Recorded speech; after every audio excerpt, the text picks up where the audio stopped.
Salut! Dans cette démonstration, on va apprendre à saisir des données dans une feuille de calcul.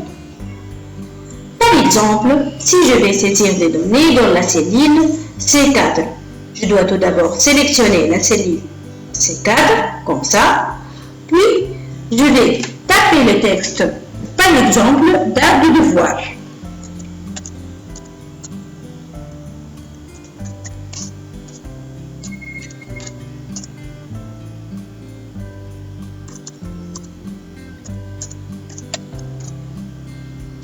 Je valide maintenant par entrée.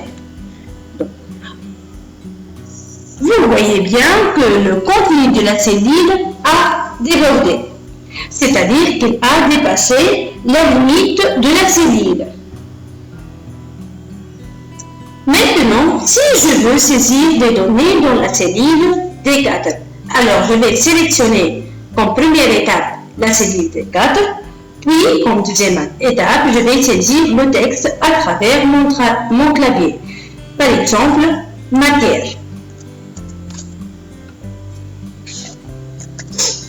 Je valide par entrée. Qu'est-ce que vous remarquez? Il y a une partie de texte dans la cellule C. Par contre, dans la barre de formule, la totalité de texte est affichée. Donc, comment faire maintenant pour avoir tout le texte dans la cellule C4? Je propose deux méthodes pour résoudre ce problème. La première, c'est d'avoir ajusté la colonne C. Pour cela, soit je vais faire un double clic comme ça, soit je vais faire un clic et glisser comme ça.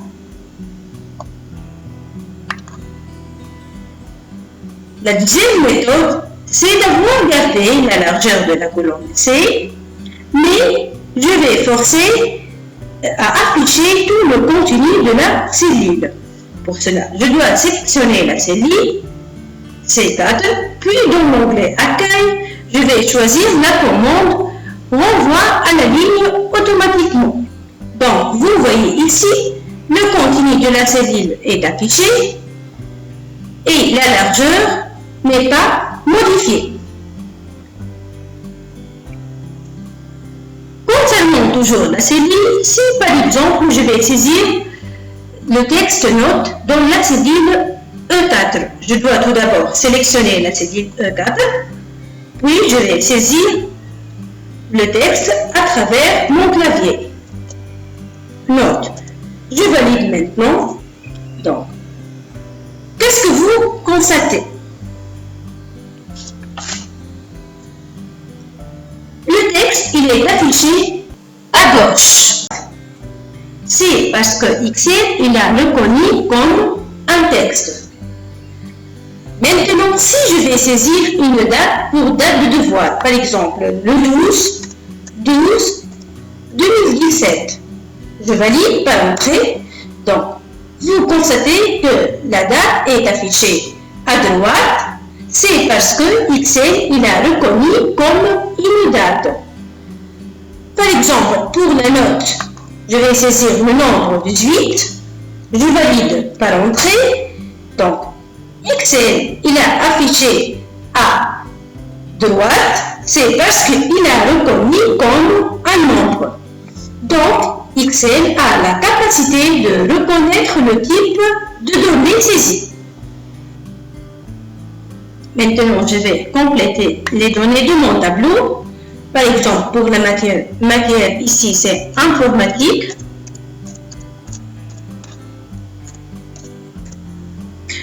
Puisqu'il y a une partie non affichée, je vais ajuster la colonne comme d'habitude. Pour date, c'est par exemple le 12/3/2017. Par exemple, matière, onglet.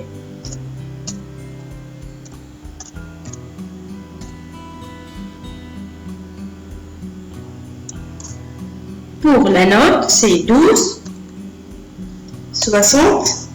15. Je valide par entrée.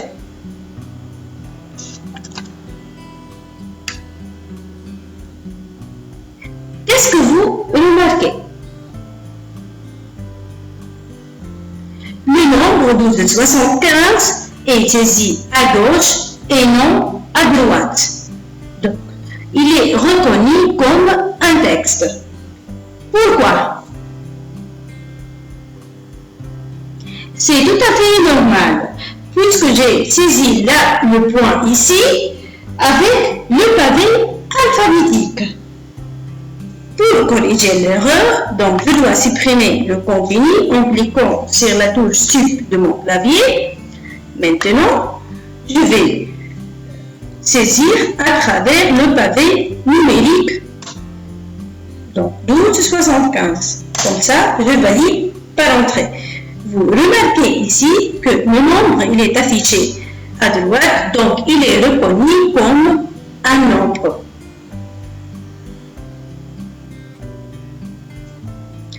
Concernant la colonne notes, si je veux avoir deux chiffres après la virgule, pour les deux notes là, donc je dois sélectionner les deux notes comme ça, puis dans l'onglet accueil, je vais choisir la commande ajouter une décimale.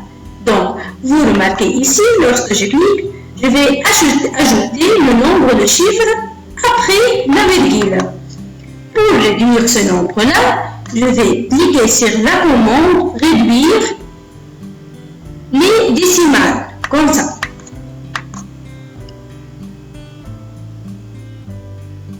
Maintenant, je vais insérer un titre pour mon tableau. Par exemple, relevé de notes.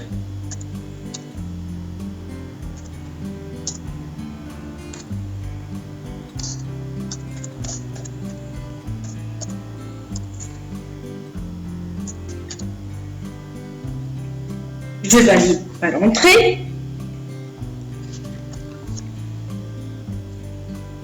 Pour centrer mon titre par rapport à mon tableau, il faut sélectionner les cellules de C3 jusqu'à E3, comme ça.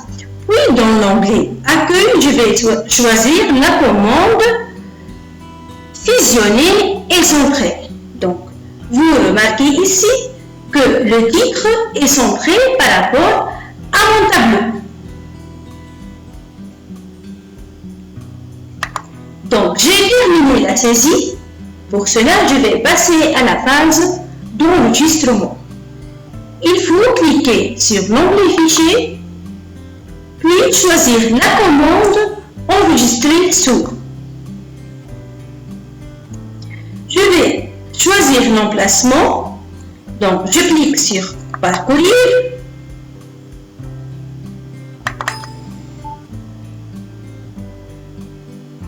Puis je vais choisir le disque local des deux points.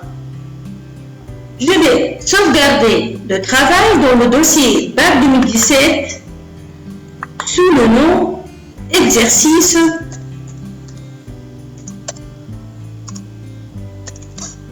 1. Maintenant, je valide par le bouton Enregistrer. Donc, vous remarquez ici que le classeur est bien enregistré. Voilà, cette vidéo est terminée. J'espère que vous avez une idée claire sur la saisie. À la prochaine, on va faire la mise en forme d'un tableau. Au revoir.